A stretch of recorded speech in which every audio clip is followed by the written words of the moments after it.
civilization.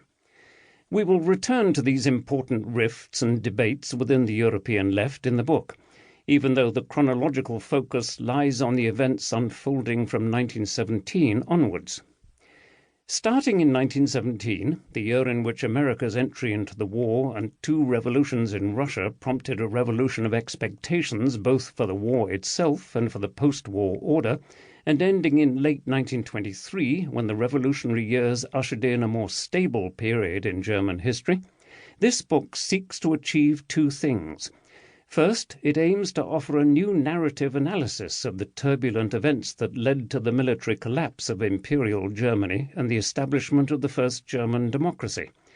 Second, it strives to do so without falling into the trap of reading German history backwards and viewing the events of November 1918 through the prism of Hitler's rise to power after the onset of the Great Depression in 1929 and Weimar's eventual failure in 1933. To achieve these aims, the book takes more seriously than is often the case the perspectives of those Germans who lived through the end of the Great War and the early years of the Weimar Republic.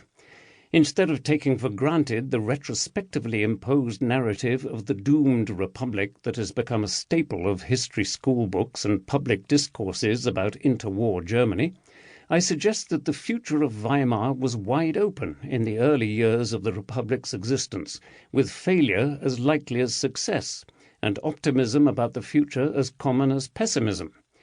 Furthermore, by placing the events that led to the German Revolution within the broader Central Eastern European context in which they belong, I argue that the November Revolution was one of the more successful revolutions of the period 1917 to 1923. After all, between 1917 and 1923, there were more than 30 attempts at violent regime change across Europe, some of them more successful than others. Similar to the Austrian and Czechoslovak revolutions, the German November Revolution achieved its principal aims, peace and democratization, in an initially non-violent way, thus avoiding anything comparable to the unimaginably brutal civil war that followed Lenin's October Revolution. As the German Revolution of 1918 has often been portrayed as a minor revolution, it is worth reflecting on what the term actually means. Given the very varied nature of revolutions across time and space, historians have debated endlessly how to define it. Most agree that revolutions involve mass participation and, if successful, a significant change to the pre-existing political system. However, some have argued that revolutions also need to be violent to qualify as such. According to this somewhat romanticized maximalist interpretation of revolution, promoted in very different ways by Thomas Paine, Jules Michelet, Karl Marx, and others, revolutions had to be violent to destroy the old regime and its supporters. Yet such an interpretation overlooks that in reality there is no standard revolution, and that some of the most transformative revolutions, such as the ones that ended communist regimes across Eastern and Central Europe in 1918 to 1990, were largely non-violent, with the notable exception of Romania.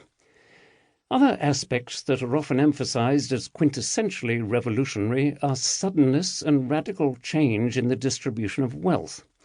Yet in the case of China, Mao had to fight a variety of opponents for more than 2 decades before taking power in 1949 without anyone doubting that the Chinese Revolution was indeed a revolution. Similarly, the American Revolution lasted from 1765 to 1783, and while it resulted in very significant political change, it led to no redistribution of wealth. Suddenness was certainly not a characteristic of either the American or Chinese revolutions, though violence clearly was. The same can be said about the Mexican Revolution and the subsequent Civil War, 1913 to 1920. Generally speaking, revolutions tend to be more violent when one of the core demands of the revolutionaries goes beyond political change and touches on the redistribution of wealth, land, and the means of production, as any such redistribution is likely to be implemented through the use of force and set to trigger a violent response from those about to be dispossessed. If revolutions take very different forms, they can also produce fundamentally different outcomes. Post-revolutionary regimes can be democracies, as was the case in 1918 to 1919.